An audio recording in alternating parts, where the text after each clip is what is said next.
सोचो कुछ समझो थोड़ा ध्यान करो, खोपड़ खाली करने दा कोई तां समाधान करो। सोचो कुछ समझो थोड़ा ध्यान करो। बचपन तो जो जम्मे जाए भरना भरना सिखदे आए, किंज होना खाली इस बारे भी तां ज्ञान करो। सोचो कुछ समझो थोड़ा ध्यान करो, खोपड़ खाली करने दा कोई तां समाधान करो। जे होऊ खाली दिल दिमाग, फिर ही लगू मनसूर मूल दी लाग। एवें होशा भर भर ना जिंदड़ी गुलतान करो। सोचो कुछ समझो थोड़ा ध्यान करो, खोपड़ खाली करने दा कोई तां समाधान करो, कोई तां समाधान करो।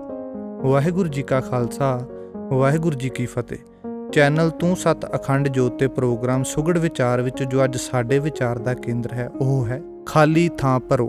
ਸਾਡੀ ਜੀਵਾਂ ਦੀ ਆਮ ਫਿਤਰਤ ਹੈ ਭਰੇ ਰਹਿਣ ਦੀ, ਜਾਨੀ ਭਰਨ ਦੀ, ਤੇ ਅਸੀਂ ਸਾਰੀ ਉਮਰ ਤਰਜੀਹ ਵੀ ਭਰਨ ਨੂੰ ਹੀ ਦਿੰਦੇ ਹਾਂ, ਕਿਉਂਕਿ ਬਚਪਨ ਤੋਂ ਹੀ ਸਾਨੂੰ ਭਰਨ ਦੀ ਤਾਕੀਦ ਕੀਤੀ ਗਈ ਤੇ ਭਰਨ ਦੀ ਸਿਖਲਾਈ ਵੀ ਦਿੱਤੀ ਗਈ।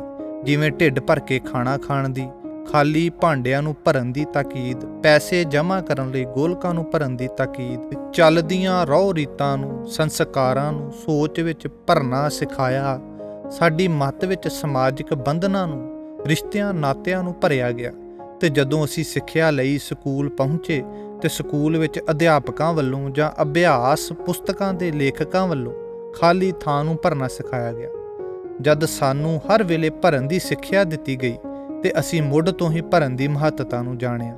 ਇਸ ਭਰਨ ਦੀ ਨੀਤੀ ਤਹਿਤ ਅਸੀਂ ਭਰਨ ਦੇ ਆਦੀ ਹੋ ਗਏ, ਕਦੇ ਢਿੱਡ ਨੂੰ ਤੇ ਕਦੇ ਮੱਤ ਨੂੰ। ਇਸੇ ਭਰਨ ਦੀ ਫਿਤਰਤ ਵਿੱਚ ਇੰਨਾ ਉਲਝ ਗਏ ਕਿ ਲੋਭ ਵਸ ਹਰ ਵੇਲੇ ਭਰਨ ਦੀ ਹੀ ਸੋਚਦੇ ਰਹੇ, ਤੇ ਜੋ ਭਰਨ ਲਈ ਖਾਲੀ ਥਾਂ ਦੀ ਹੋਂਦ, ਖਾਲੀ ਥਾਂ ਦਾ ਹੋਣਾ, ਖਾਲੀ ਥਾਂ ਦੀ ਮਹੱਤਤਾ ਨੂੰ ਵਿਸਾਰ ਗਏ। ਕਦੇ ਚਿੱਤ ਵਿੱਚ ਚਿਤਾਰਿਆ ਹੀ ਨਹੀਂ ਕਿ ਖਾਲੀ ਦੀ ਵੀ ਅਹਿਮੀਅਤ ਹੈ। ਹੁਣ ਸੋਚ ਕੇ ਸੋਚੀਏ ਕਿ ਜੇਕਰ ਪ੍ਰਸ਼ਨ ਪੱਤਰ ਜਾਂ ਅਭਿਆਸ ਪੁਸਤਕਾਂ ਵਿੱਚ ਲੇਖਕ ਵੱਲੋਂ ਜਾਂ ਅਧਿਆਪਕ ਵੱਲੋਂ ਖਾਲੀ ਥਾਂ ਨਾ ਛੱਡੀ ਹੁੰਦੀ ਤੇ ਇਹ ਭਰਨ ਦਾ ਸਵਾਲ ਕਿੱਦਾਂ ਬਣਦਾ, ਤੇ ਅਧਿਆਪਕ ਵੱਲੋਂ ਖਾਲੀ ਥਾਂ ਨੂੰ ਭਰਨ ਦਾ ਸਵਾਲ ਤਾਂ ਹੀ ਠੀਕ ਕੀਤਾ ਜਾਂਦਾ ਹੈ ਕਿ ਜੇਕਰ ਉਸ ਵਿੱਚ ਢੁਕਵੀਂ ਸੈਂਸ ਦਾ ਸ਼ਬਦ ਭਰਿਆ ਜਾਏ। ਭਰਨ ਤੋਂ ਪਹਿਲਾਂ ਖਾਲੀ ਥਾਂ ਦਾ ਹੋਣਾ ਬਹੁਤ ਜ਼ਰੂਰੀ ਹੈ, ਪਰ ਸਾਡੀ ਪੁਰਜ਼ੋਰ ਕੋਸ਼ਿਸ਼ ਭਰਨ ਦੀ ਹੁੰਦੀ ਹੈ, ਜਿਸ ਕਾਰਨ ਅਸੀਂ ਖਾਲੀ ਦੀ ਅਹਿਮੀਅਤ ਭੁੱਲ ਬੈਠੇ ਹਾਂ, ਕਿਉਂਕਿ ਸਾਡੀ ਉੱਠਦੀ ਹੋਈ ਸੀਮਤ ਸੂਝ ਪਿਛੋਕੜ ਨਹੀਂ ਦੇਖਦੀ। ਇਸੇ ਹੀ ਤਰ੍ਹਾਂ ਨਵਾਂ ਮਕਾਨ ਉਸਾਰਨ ਲਈ ਸਾਡੇ ਕੋਲ ਖਾਲੀ ਥਾਂ ਦਾ ਹੋਣਾ ਬਹੁਤ ਜ਼ਰੂਰੀ ਹੈ। ਫਸਲ ਉਗਾਉਣ ਲਈ ਖਾਲੀ ਥਾਂ, ਖਾਲੀ ਜ਼ਮੀਨ ਦਾ ਹੋਣਾ ਬਹੁਤ ਜ਼ਰੂਰੀ ਹੈ।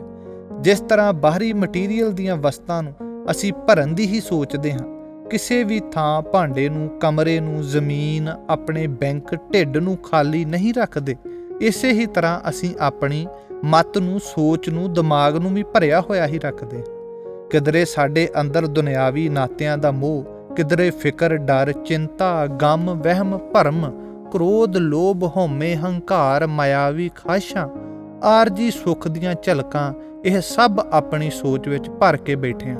ਅਤੇ ਇਸ ਸਭ ਤੋਂ ਉੱਪਰ ਜਾਣਕਾਰੀ ਇਕੱਠੀ ਕਰਨ ਦੀ ਫਿਤਰਤ ਵੀ ਸਾਨੂੰ ਭਰੀ ਰੱਖਦੀ ਹੈ। ਅਸੀਂ ਬਹੁਤ ਬਾਹਰੀ ਗਿਆਨ ਦੀ ਪੰਡਾਂ ਦਾ ਭਾਰ ਚੁੱਕੀ ਫਿਰਦੇ ਹਾਂ। ਬਿਨਾਂ ਕਿਸੇ ਖੁਦ ਦੇ ਪ੍ਰੈਕਟੀਕਲ ਤੋਂ ਅਸੀਂ ਬਾਹਰੀ ਸੁਣੇ ਸੁਣਾਏ ਗਿਆਨ ਨਾਲ ਭਰੇ ਪਏ ਹਾਂ। ਗੁਰੂ ਗੁਰਬਾਣੀ ਫਰਮਾਨ ਕਰਦੀ ਹੈ, ਕਿਸੇ ਥੋੜਾ ਕਿਸੇ ਬਹੁਤਾ ਖਾਲੀ ਕੋਏ ਨਾ ਹੈ। ਹੁਣ ਸਾਡੇ ਇਹਨਾਂ ਭਰੇ ਹੋਣ ਤੋਂ ਜੋ ਦਿੱਕਤ ਸਾਨੂੰ ਆਉਂਦੀ ਹੈ ਉਹ ਇਹ ਕਿ ਜਦ ਅਸੀਂ ਪਰਮਾਰਥੀ ਰਸਤੇ ਤੁਰਦੇ ਹਾਂ, ਕੋਈ ਪਾਠ, ਸਿਮਰਨ, ਜਾਪ ਆਦਿ ਕਰਨ ਬੈਠਦੇ ਹਾਂ ਤੇ ਸਾਡੀ ਸੋਚ ਵਿਚਲੇ ਭਰੇ ਹੋਏ ਵਿਚਾਰ, ਖਿਆਲ, ਭਾਵ ਸਾਨੂੰ ਆ ਘੇਰਦੇ ਹਨ ਤੇ ਸਾਡੀ ਕੰਪਲੇਂਟ ਹੁੰਦੀ ਹੈ ਕਿ ਪਾਠ ਕਰਦਿਆਂ, ਜਾਪ, ਸਿਮਰਨ, ਬੰਦਗੀ ਕਰਦਿਆਂ ਸਾਡਾ ਮਨ ਨਹੀਂ ਲੱਗਦਾ। ਅਸੀਂ ਅੰਦਰ ਪਹਿਲਾਂ ਹੀ ਭਰਿਆ ਹੈ।